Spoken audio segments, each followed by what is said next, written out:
ममता बनर्जी बाएं बाजू की हुकूमत को अर्श से फर्श तक लाने वाली दीदी मगरिबी बंगाल की वजीर आला कैसे बनी। तारीख 12 मई 2011 और मकाम है इंडिया के शहर कोलकाता के कालीघाट इलाके में ममता बनर्जी का खपरेल की छत वाला मकान जैसे जैसे इंतखाबात के नताइज सामने आ रहे थे, मकान के बाहर तृणमूल कांग्रेस के हजारों हामियों का जोशो खरोश बढ़ता जा रहा था। लेकिन अपने देरीना ख्वाब की तकमील के इतने करीब भी ममता बनर्जी का चेहरा इंतहाई पुरसुकून था। कांग्रेस से अलहदा होने और अलहदा पार्टी बनाने के तकरीबन 13 साल बाद बाएं बाजू की हुकूमत का इक्तिदार खत्म करने का उनको ख्वाब पूरा होता नजर आ रहा था और साथ ही उनकी एक पुरानी कसम भी पूरी होने वाली थी। जब ये वाज़ेह हो गया कि ममता की पार्टी टीएमसी भारी अक्सरियत के साथ इक्तिदार में आने वाली है, तो ममता बनर्जी ने जश्न मनाने के बजाय आगे की मंसूबाबंदी शुरू कर दी। वो इस वक्त मरकजी रेलवे वजीर थी और इसी वजह से उन्होंने असेंबली इंतखाबात भी नहीं लड़े थे। नताइज के बाद पूरी रात वो अपने करीबी साथियों के साथ आइंदा हुकूमत का खाका तश्कील देने में मसरूफ रहीं। किसी जमाने में ममता बनर्जी के काफी करीब समझे जाने वाली सोनाली गो ने ये वाकया हमें सुनाया था।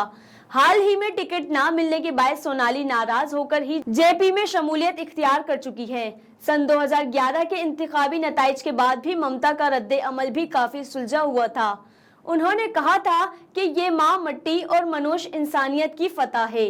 ये बंगाल के अवाम के लिए जश्न मनाने का वक्त है, लेकिन साथ ही हमें इन लोगों को भी याद रखना है जिन्होंने गुज़िश्ता 3 दहाइयों के दौरान इस कामयाबी को हासिल करने के लिए कुर्बानियां दी हैं। कसम खाने और उसे 18 साल तक निभाने की कहानी आखिर ममता बनर्जी ने क्या कसम खाई थी जो उस दिन पूरी हुई थी। जुलाई 1993 में जब वो यूथ कांग्रेस की सदर थी, तब एक तहरीक के दौरान 13 नौजवान पुलिस की जाय से फायरिंग की जाने वाली गोलियां लगने से हलाक हो गई थी।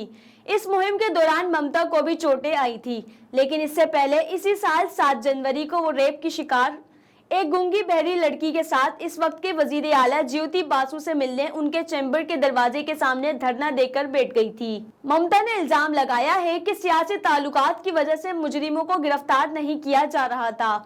इस वक्त वो मरकजी वजीर मुमलिकत थी, लेकिन वजीर आला बासु से उनकी मुलाकात नहीं हो सकती थी।